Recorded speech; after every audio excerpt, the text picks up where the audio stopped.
بسم اللہ الرحمن الرحیم۔ آج کا عنوان ہے امام ابو حنیفہ رحمہ اللہ کا مقام کبار مجتہدین میں۔ فقہائے مجتہدین جن کی اتباع اور تقلید کی جا سکتی ہے ان کی تعداد دسیوں ہے، لیکن اللہ تبارک و تعالیٰ نے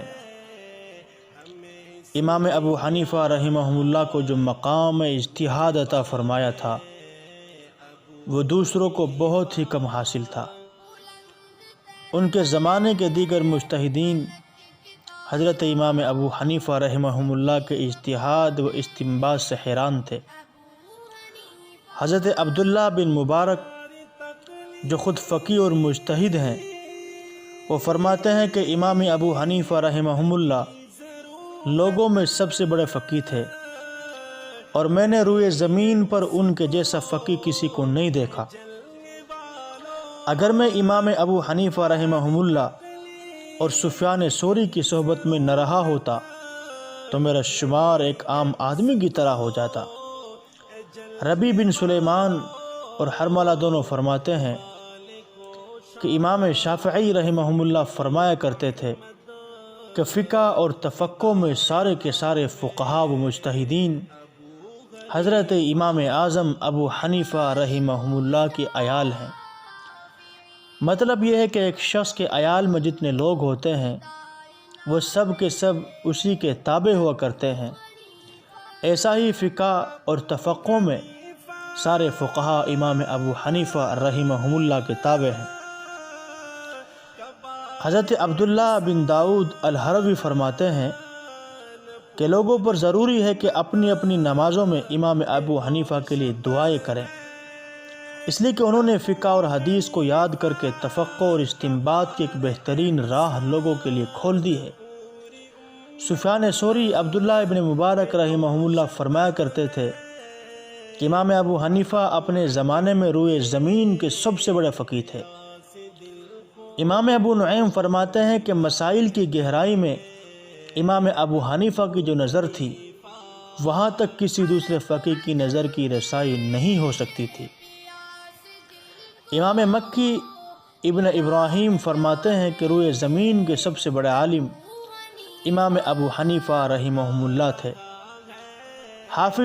حافظ ابن حجر عسقلانی نے اپنی کتاب الخیرات الحسان میں نقل فرمایا ہے کہ امام شافعی رحمہ اللہ نے امام مالک سے پوچھا کیا آپ نے امام ابو حنیفہ کو دیکھا ہے؟ تو امام مالک نے فرمایا کہ میں نے امام ابو حنیفہ رحمہ اللہ کو دیکھا بھی ہے اور ان کے استدلالات کا طریقہ بھی دیکھا ہے۔ ان کے دلائل کا حال یہ ہے کہ اگر امام ابو حنیفہ رحمہ اللہ اس ستون کو سونا ثابت کرنا چاہے تو ان کے دلائل سے یہ ستون سونا بن کر کھڑا ہو جائے گا۔ استدلال کا یہ حال رہا ہے کہ امام شافعی رفع یدین کا اہتمام کرتے ہیں اور فجر میں قنوت پڑھنے کو لازم قرار دیتے ہیں، لیکن جب امام شافعی نے بغداد پہنچ کر امام صاحب کی قبر کی زیارت فرمائی اور وہاں 2 رکعت نماز پڑھی تو تکبیرات انتقالیہ میں رفع یدین نہیں فرمایا، اور فجر کی 2 رکعت پڑھی تو اس میں قنوت نہیں پڑھی۔ لوگوں کے پوچھنے پر امام شافعی نے جواب دیا کہ اس امام الاعظم کے سامنے ان کے مسلک کے خلاف میں اپنی رائے ظاہر کر دوں یہ انتہائی بے ادبی ہوگی، اس لیے میرے لیے یہی مناسب ہے کہ ان کے علاقے میں رہتے ہوئے ان کے مسلک کے مطابق نماز پڑھوں۔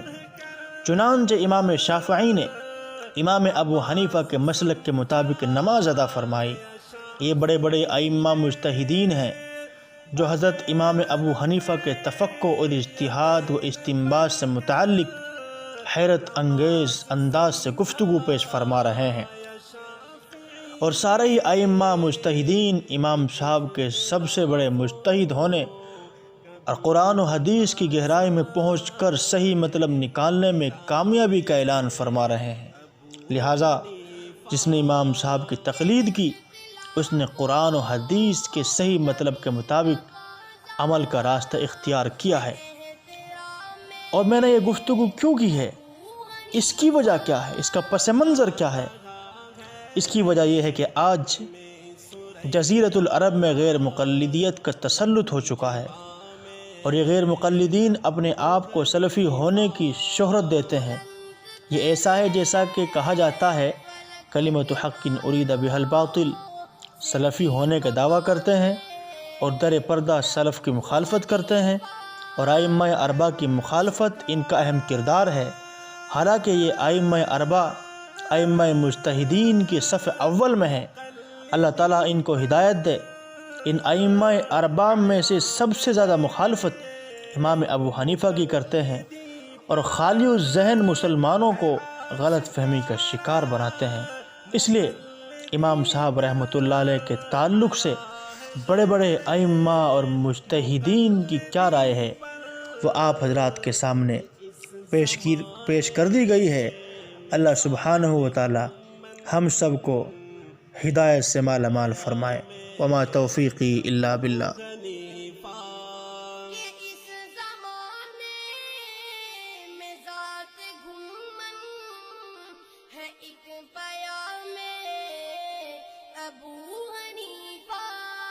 مخالفوں کے